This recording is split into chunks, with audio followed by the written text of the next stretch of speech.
So people have asked, what does the bungee mean? The bungee, first of all, is a way of creating resistance to create an opportunity to do overloading of your muscles to functionally build your strength.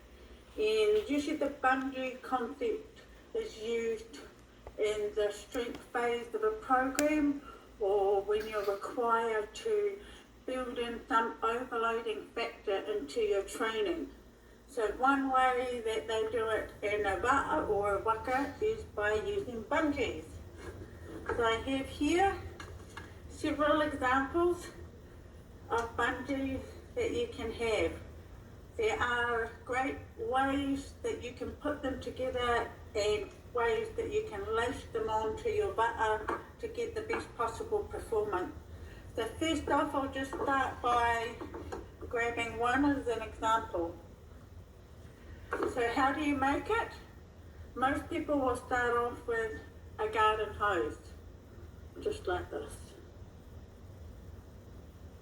They will cut it to about, say, 60 centimetres, or just enough to go around the cockpit and give about 20 centimetres before it joins at the top.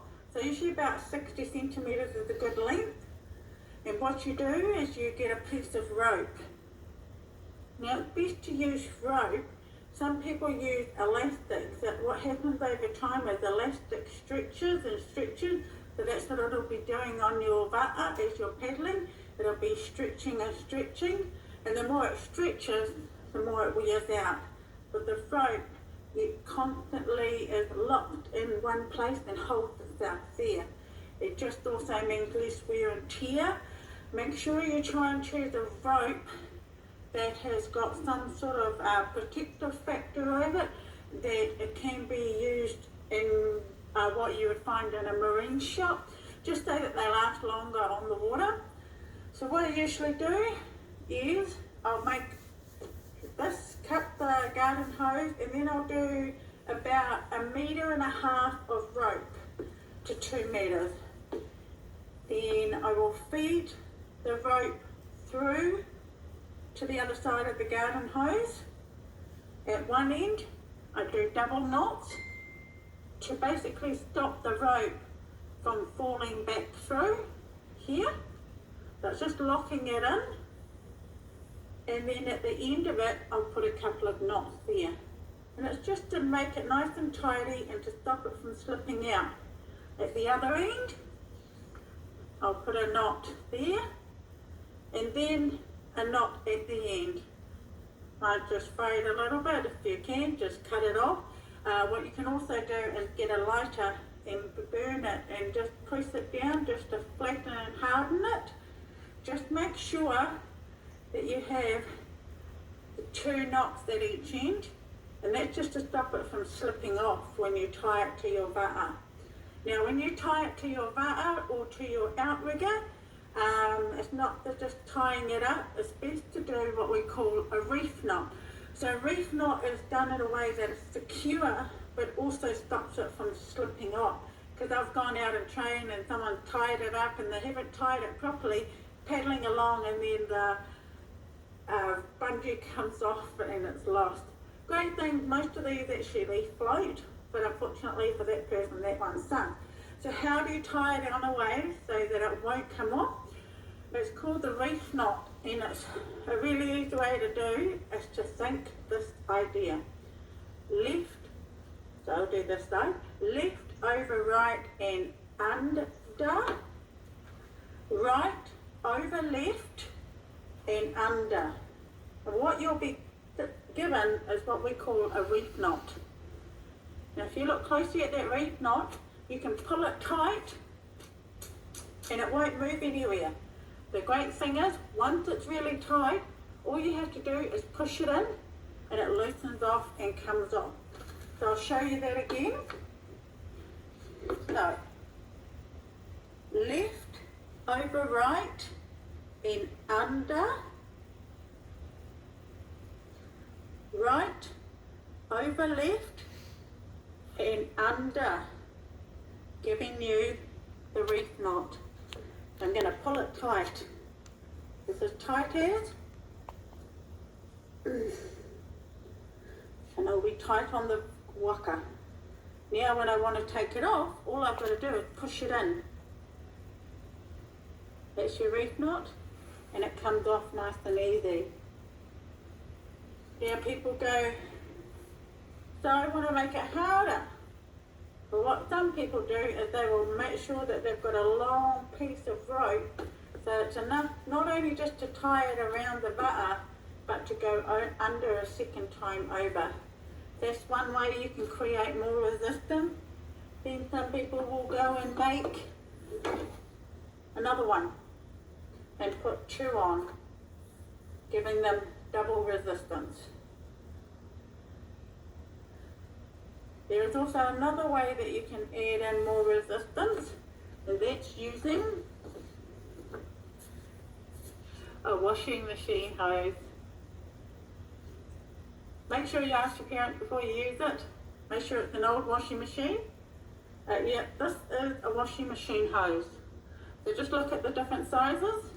You can see the thickness is different. Washing machine hose is also heavier than the garden hose. Same thing, you're feeding it through. You're making sure there's a knot at the end so that the rope doesn't fall back in, and a knot at the other end. So what some people do as well is they'll actually put a little loop like that to tie it with. And if you're a bit of a smarty pants, you should be able to do the reef knot anyway, regardless. There. So you can do the reef knot even if you're just doing it on one side, but if you can, make sure you've got long enough length to do a proper reef knot. This one here is quite long. It's probably closer to 1 metre, whereas these other ones here are about 60 centimetres.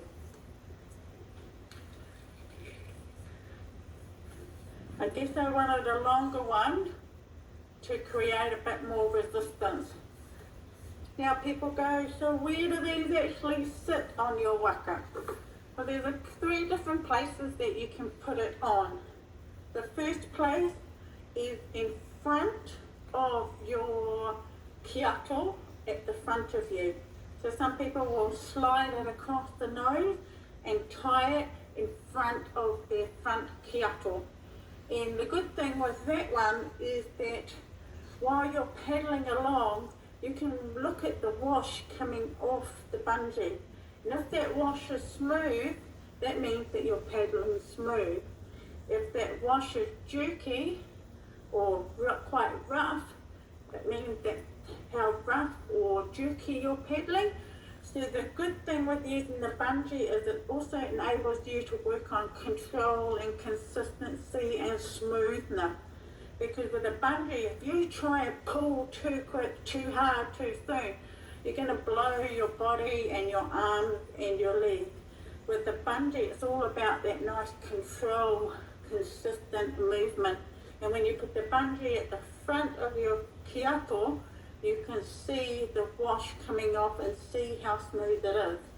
Another place that people tend to put the bungee is where the cockpit is, just in front of the cockpit, and it's a little bit less intense as putting it up the front, just simply because it's at the wider part of the va'a or the waka, where you also have your strongest part of your body and you're able to pull it easier. The further away the bungee is tied, the harder it is to try and pull it. The closer the bungee is to your body, the easier it is to pull it. So some people like to put it at the front of their cockpit. I do sometimes, and that's just more just about giving a little bit of overload, but not too much overload, but enough to just keep it nice and smooth. I like using it there for when I go on the B1 in particular, because you have the cockpit that's quite high, so the bungee can just tie itself in front of the cockpit. Now the third place you can put it is behind you, behind your seat, and before the back kiato. So you've got a cockpit, then you've got the back kiato going across, in between the cockpit here and the back kiato in the middle there. So the purpose of the people putting the bungee behind them is to focus on the finishing of the stroke and the return. So the purpose of people putting it behind them is to focus on the end of the stroke and the return. When people put it at the front of the kiato, at the front kiato, it's about working at the front part of the stroke. When people put it through the cockpit part of the va'a, it's about working with the middle part of the stroke. So it's just depending on which part of the stroke you want to work on. It's depending on how much resistance you want. This is just one idea of a bungee. There are several ideas out there of other things that you can use, and we'll certainly share with you what they are. But just today, just wanted to share with you just some samples of some bungees, but also how you can use them in your training, and knowing that when you put them in certain parts of your va'a, what part of the stroke you're effectively working more on. So there you go. Bungee out for your next training. It's a great overloading and muscle strengthening tool to use, and it's also good if you are training with a squad of you and some of you might have a bit more fitness than the other. You can put these on the ones that are quite fit to be able to have, how do you say, more effective training. So what I mean by that is you've got one person who's quite fit and is a good peddler, then you've got someone who's semi-fit but just getting there, and they just tend to fall back a little bit, and the fit one tends to get quite a bit ahead.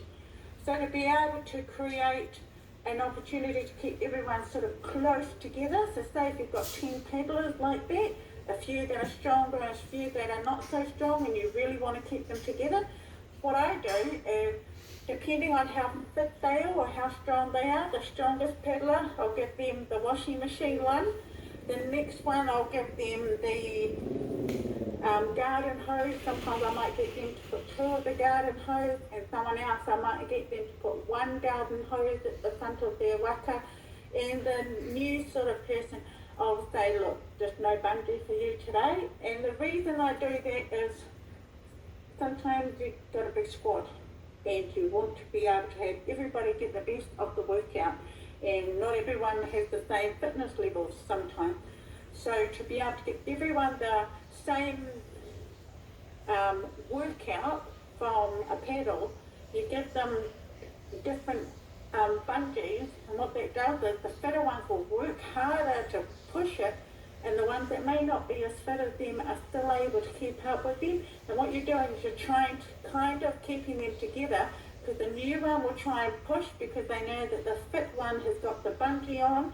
The one that's got the bungee on will try and push more to try and keep up with the new one, and it works in a positive, because what happens is everybody pushes themselves a bit more. So it's a great tool to use with your squad training. I do it a lot. We did it today, and we had a group of 5 of us, and it really kept us more in line with each other.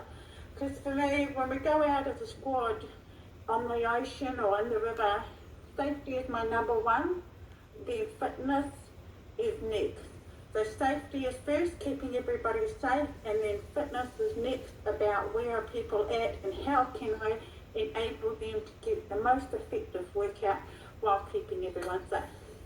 So there you have it, a few little tips on how to use bungee. This is just one example. Like I said, there are several others, but this is just one that works for me and my squad. So happy paddling, and bungee hard.